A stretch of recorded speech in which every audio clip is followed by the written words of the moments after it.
Isn't our God powerful enough to protect, to guard, and to save his own from afflictions? Where is God when I'm going through this? Let's spin a disc.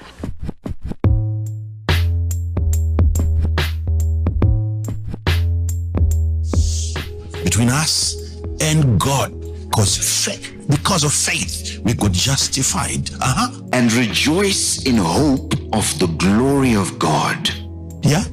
And not only so, Not only, but we glory in tribulations. we also glory in Tribulations also.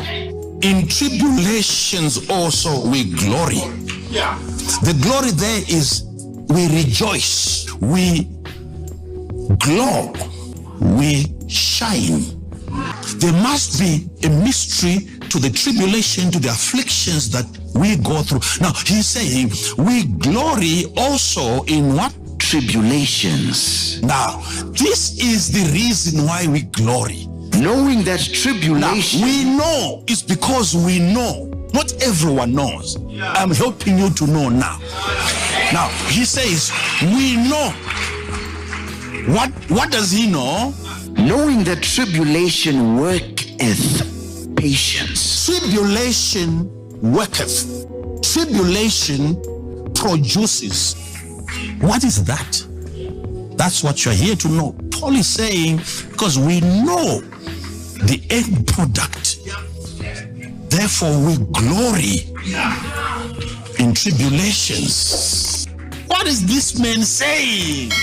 Because I used to wonder, because I used to even question, isn't our God powerful enough to protect, to guard, and to save his own from afflictions? Where is God when I'm going through this? I'm wondering what kind of a God that features after my blood has been spilled. And he tells my adversary, Cain, that the blood of your brother is crying from the ground. He's a God who comes after I've already been slaughtered. And I'm asking myself, where were you when an enemy was planning and plotting against my life? You are an all-seeing God, an all-knowing God. You knew what they were up to. You never intervened. You never stopped the devil from coming against me. You waited until a court session where a murderer now has to appear, and you question him, where is your brother? Yet you knew exactly what had happened to me. What kind of a God is this? I need to understand it. It's a mystery. Let's unveil it. Yes. Let's open it up. Why is it that the Bible declares that the more they afflicted Israel in Egypt, the more they multiplied and increased? Their number, their power, their influence was as a result of having been afflicted. But the more they afflicted them, the more they multiplied and grew. As if they were not growing, as if they were not multiplying. Yet they afflicted them because they were multiplying. They said these people are becoming too many. If an enemy comes against us, they are going to join our enemy, and we are going to be overpowered.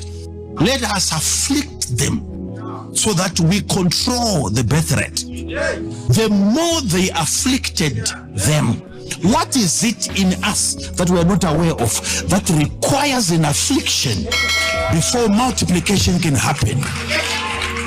Because you are praying against some of these experiences that some of you here are going through. And God seems not to be interested in taking it away. What kind of a thorn is this?